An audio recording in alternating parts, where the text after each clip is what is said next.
మనకు తెలియని దేవాలయాలు మన చుట్టే ఎన్నో ఉంటాయి. ఇన్ని రోజులు ఎలా మిస్ అయ్యామా అని అనిపిస్తూ ఉంటుంది. మరి అలాంటి దేవాలయం గురించే ఇవాళ నేను మీకు చెప్పబోతున్నాను. ఇది అనంతపురం జిల్లా కంబదూరు మండలంలో ములుకునూరు అనే గ్రామంలో ఉంది. గుడి చూడ్డానికి చాలా విశాలంగా ఉంది.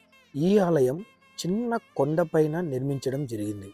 చుట్టూ ఎంతో ప్రశాంతంగా ఉండే ఈ గుడి చూడటానికి భలే అనిపించింది. ఇంతకీ ఇక్కడ ఉన్న దేవుడు ఎవరు అనుకుంటున్నారా? వెంకటేశ్వర స్వామి. వెంకటేశ్వర స్వామి అన్ని ఆలయాల్లో లాగా నిల్చొని ఉన్నాడు. ఆయన మొహం మాత్రమే మనకి కనిపిస్తుంది. ఇక్కడ చూస్తున్నది అమ్మవారు అనమాట. ఇప్పుడు మీరు చూస్తూ ఉండేది ఏదైతే ఉందో అదే మెయిన్ గర్భగుడిలో ఉన్నటువంటి వెంకటేశ్వర స్వామి విగ్రహం అన్నమాట. ఇక్కడ ఎంతో మంది పెళ్ళిళ్ళు కూడా జరుగుతాయి. అన్నట్టు చెప్పడమే మర్చిపోయా. సంక్రాంతి అయిపోయింది. సంక్రాంతి సెలవులు అయిపోయాయి. మన పల్లెలు వదిలి పట్టణాలకు వెళ్ళవలసిన సమయం కూడా ఆసన్నమైంది. నేనైతే సరదాగా మా ఫ్యామిలీ వాళ్ళందరితో కలిసి ఇక్కడికి వచ్చి భోజనం చేసి ఎన్నో ముచ్చట్లు మరెన్నో చిలిపి పనులు చేస్తూ సంక్రాంతి సెలవులనైతే ఇలా ముగించేశాను. చిన్నప్పుడు సంక్రాంతి హాలిడేస్ అయిపోయిన తర్వాత స్కూల్కి వెళ్ళాలంటే ఎంత బరువుగా ఉండేది. ఇప్పుడు కూడా అంతే బరువుగా ఉంది. కాకపోతే అప్పుడు చిన్నపిల్లలం, ఇప్పుడు పెద్దవాళ్ళం.